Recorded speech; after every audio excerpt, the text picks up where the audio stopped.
Hi guys, Namaste. My name is Dr. Sandhya Ramanathan and I'm a GP in Auckland, New Zealand. Today, I just wanted to go through with you the principles of management of a suspected or confirmed mild case of COVID-19 and the equipment that you should keep at home should the need arise for you or any of your family members as we navigate through this COVID-19 pandemic. Now, the first most important piece of equipment that you can get, particularly if you're living in a city where access to hospital level care is difficult, and is a simple medical device called a pulse oximeter.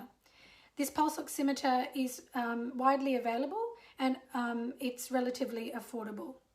Now this device, when you use it to monitor the oxygen saturation levels in your blood every day as you are fighting the infection, will go a long way in providing reassurance that you are okay to be managed at home and you don't need to go to hospital.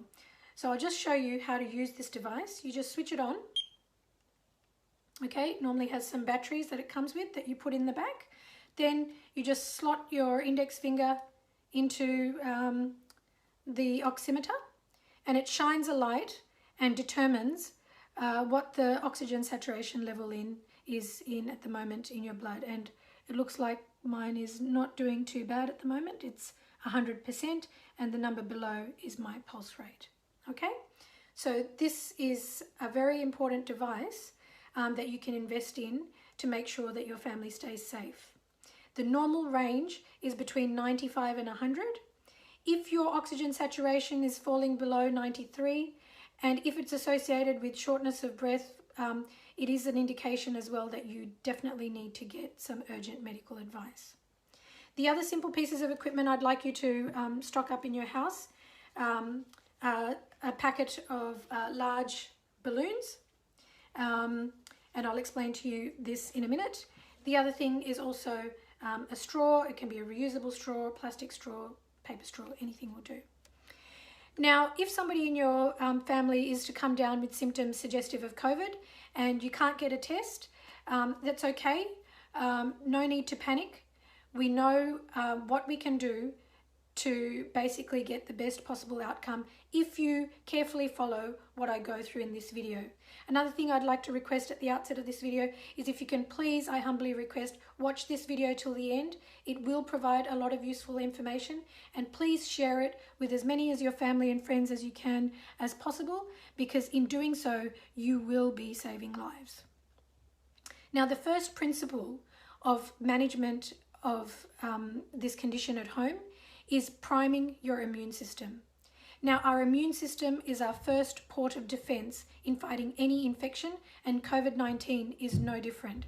So it's very important that we have a good diet that is rich in real food, colorful vegetables and fruit, and minimize any junk, processed foods and alcohol or fizzy drinks, etc. Also, you need to stay well hydrated with water, and you need to remain calm, because this is an issue where your mind will very much determine what will happen to your matter or to your body. So it is very important that you stay calm, and these breathing exercises that I'll be showing you later will also help you do that.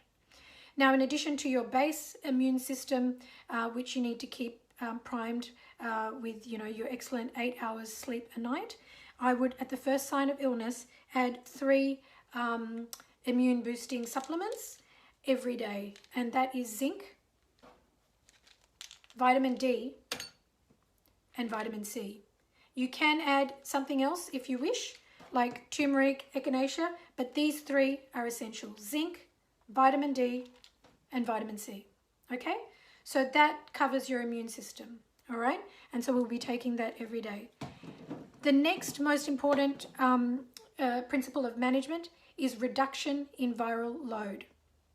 Now, when you get infected with COVID-19, it enters mainly from somebody else's infected respiratory droplets through your nose and your mouth, and also sometimes through your eyes. So if you are out and about and you can't maintain a social distance of at least 2 meters, or if not 1 meter, then you need to be wearing a mask that covers your nose and your mouth, and preferably some glasses as well, because even if you do interact with somebody that may be infected, this will help reduce the viral load as you basically interact with this person in terms of how much virus dose you are taking into your system.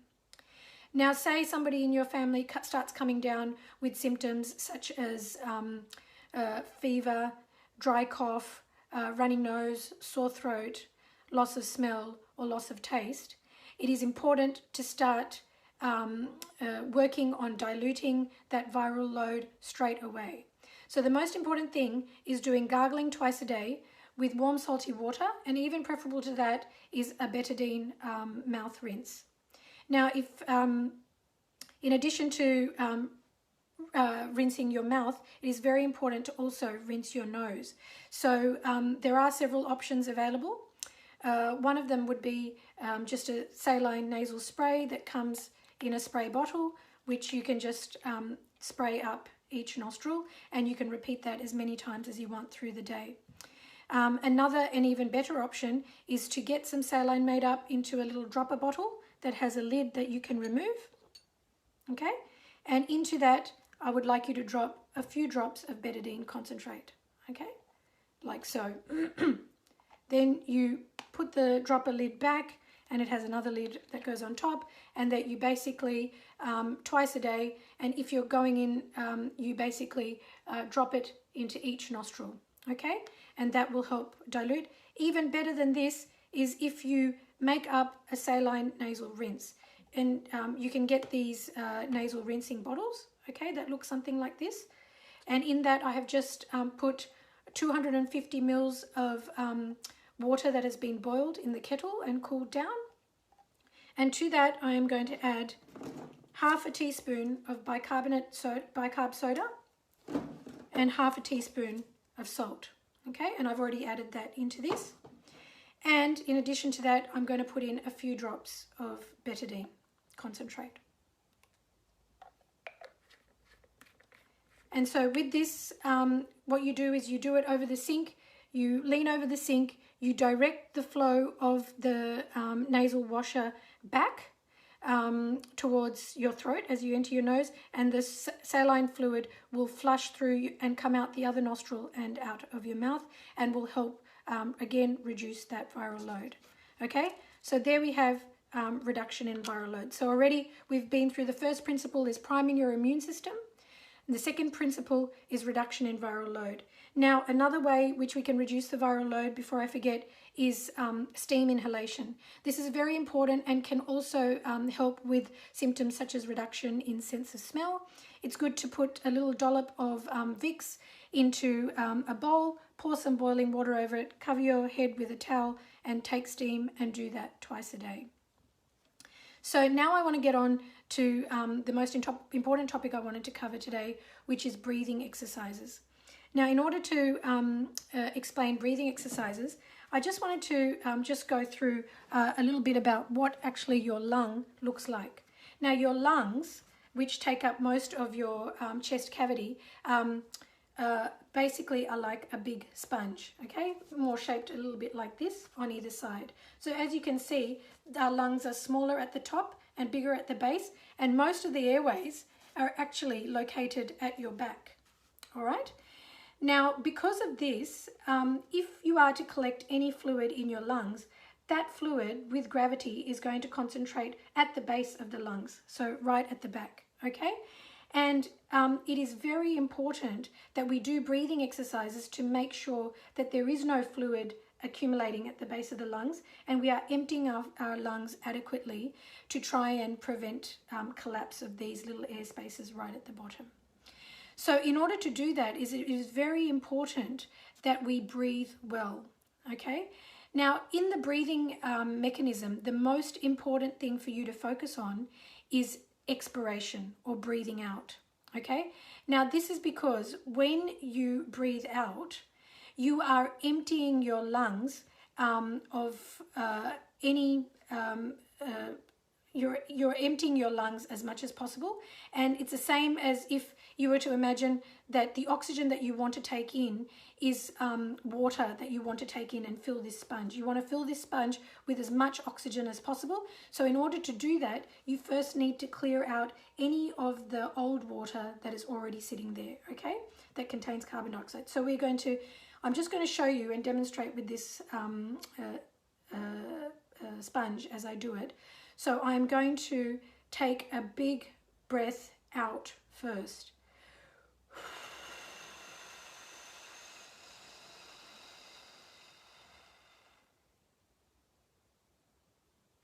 I'm going to hold it there.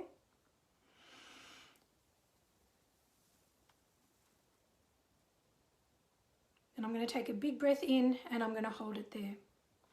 Okay? Now, this is a very important thing to remember and to practice. When you are doing something such as box breathing, which is breathing all the way out for 3 seconds, hold. Imagine that you're drawing a box. As you're breathing out, 1, 2, 3, hold. You draw the line up. Then breathe in, 1, 2, 3, hold. You draw the line down. Okay, so this is a very important thing for you to practice when you are well. Now, when you are sick, it is very important that you do some exercises that will help maintain the space, those little sacs at the bottom of your lungs, and keep them open and patent and not collapsing down with fluid.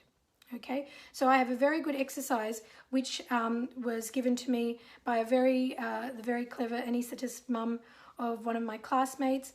Her name is Dr. Gracie Ong, and she is in Malaysia, and she's given this great tip of blowing balloons, which is a method of simulating what they do with a ventilator and opening up your airways as much as possible. And I have done this on somebody I've treated for COVID, and despite being an ex-smoker and having had a history of pulmonary TB in the past, they've managed, while being sick with COVID, to hit saturation levels of 100 with the benefit of these balloon exercises. So I'm just going to demonstrate what I want you to do. Okay, so I want you to take the balloon and try and blow up the balloon over a period of, say, about 3 breaths, okay?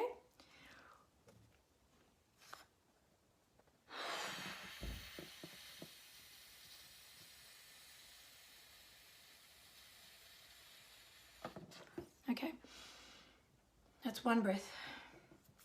Okay, I'm going to get a good hold of it, and now I'm going to give it another one.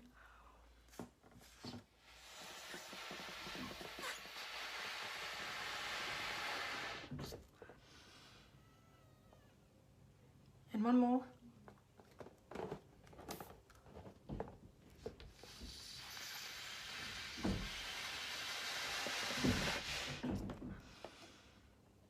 Okay, and then I can just take the balloon.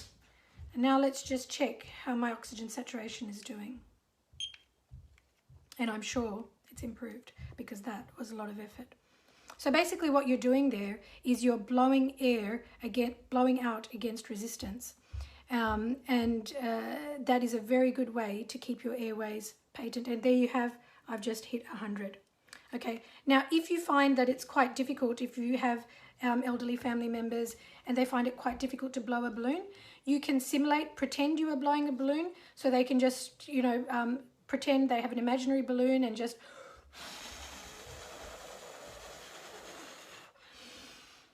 and breathe in like that. But another simple exercise is using our straw and a glass of water is to blow bubbles into that glass of water, is another way to more gently create resistance, okay? So we will be doing this.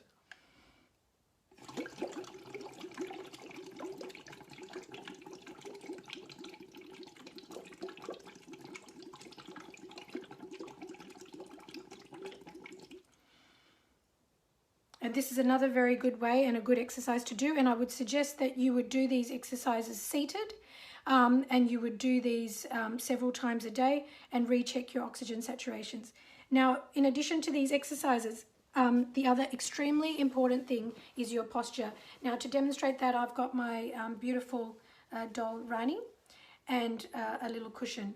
Now, as I explained to you, the lungs are mainly, most of the airways are mainly situated at the back. So if we are to lie down for prolonged periods of time, what's going to happen is those airways, which are mainly located at the back, are going to get squashed and more likely to collapse. So when you are sick, it is very important, and it's good to start doing this when you're feeling well, is to sleep on your front.